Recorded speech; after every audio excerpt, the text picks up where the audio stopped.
ආයිබෝවන් මෙන්න දැන් ලැබුණු විශේෂ පුවතක්. මෙන්න දැන් ලැබුණු විශේෂ පුවතක්. හිටපු ක්‍රීඩා අමාත්‍ය මහින්දානන්ද අලුත්ගමගේ මහතාට සහ හිටපු වෙළඳ අමාත්‍ය නලින් ප්‍රනාන්දු මහතාට සිරදඬුවම් නියම වුණා.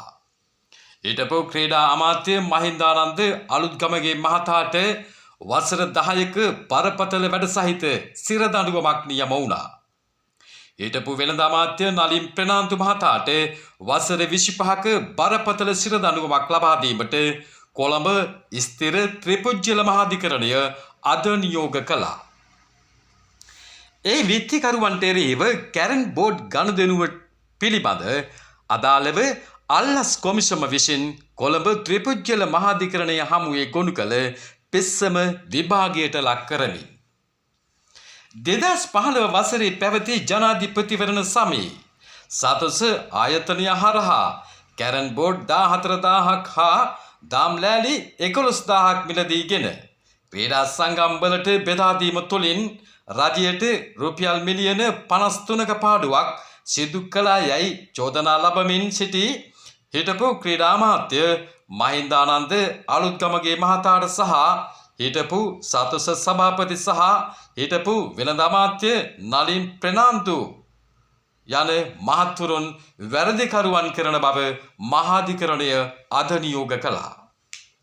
හිටපු වෙළඳ ඇමති සහ මහින්දානන්ද හිටපු වෙළඳ ඇමතිවරයාට වසර 25ක් සහ මහින්දානන්ද අලුත්ගමගේ මහතාට වසර 10ක බරපතල වැඩ සහිත සිරදඬුවමක් මෙන්ම දඩ මුදල්ද නියම කරනු ලැබුවා. නැවතත් එම ප්‍රවෘත්තිය කෙටියේ හිටපු ක්‍රීඩා අමාත්‍ය මහින්දානන්ද අලුත්ගමගේ මහතාට වසර 10ක බරපතල වැඩ සහිත සිරදඬුවමක් නියම වුණා. හිටපු වෙළඳ අමාත්‍ය නලින් ප්‍රනාන්දු මහතාට වසර 25ක බරපතල සිරදඬුවම් ලබා දීමට කොළඹ ස්ථිර ත්‍රිපුජ්‍යල මහාධිකරණය අද නියෝග කළා.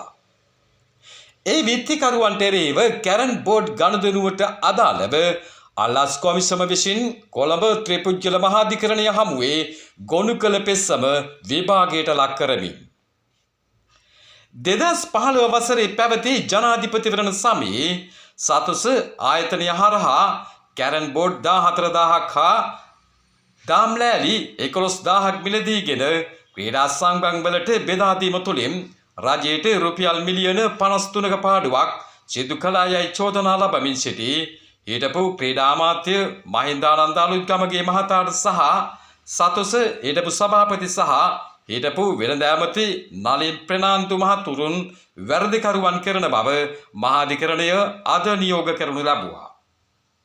හිටපු වෙළඳ ඇමතිවරයාට වසර 25ක් සහ අලුත්ගමගේ මහතාට වසර 10ක බරපතල වැඩ සහිත සිරදඬුවම් නියම වූ අතර දඩ මුදල්ද නියම කරනු ලැබුවා.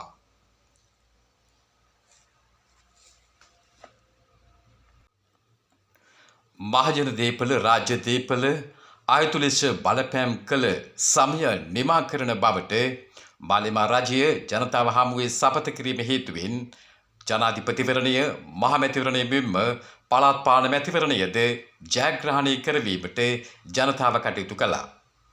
කෙසේ නමුත් වසර කිහිපයක් පුරාවටම ඇතැන් මැති අමතුරුන්ට එල්ලවන චෝදනා සම්බන්ධයෙන් අදාළ පැමිණිලි විභාගයට පත්වමින් සාධාරණයක් සිදු නොවුණු මොහොතක වත්මන් රජය විසින් විවිධ අකටයුතුකම් කරමින් මහජන දීපල කොල්ලකෑ මහජනතාවට අකටයුතුකම් කළ ඇතැන් පුච්චලින් හා අමාත්‍යවරුන්ද රාජ්‍ය නිලධාරීන් සම්බන්ධයෙන්ද ඔවුනට අදාළ නඩු ගොනු කරමින් කරන මේ ක්‍රියාවලිය සම්බන්ධයෙන් රටේ ජනතාව දැඩි ප්‍රසාදය පළ කරමින් තිබෙනවා.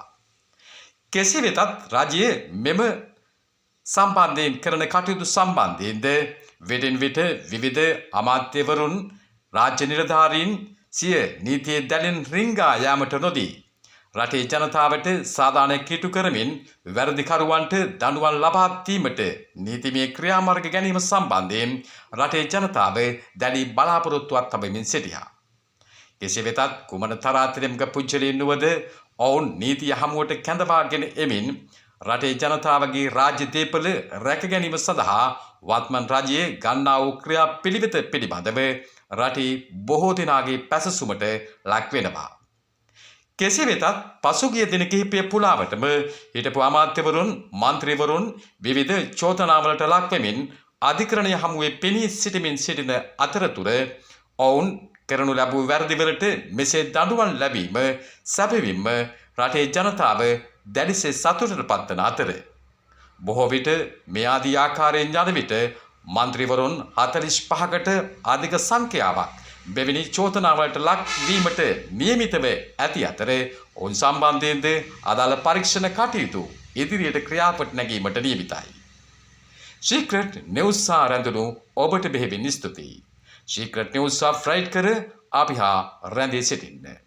ඔබ ලබා දෙන්නා වූ සහයෝගය අපි අතිශයින් අගය කරනු ලබනවා. බෙහෙවින් ස්තුතියි.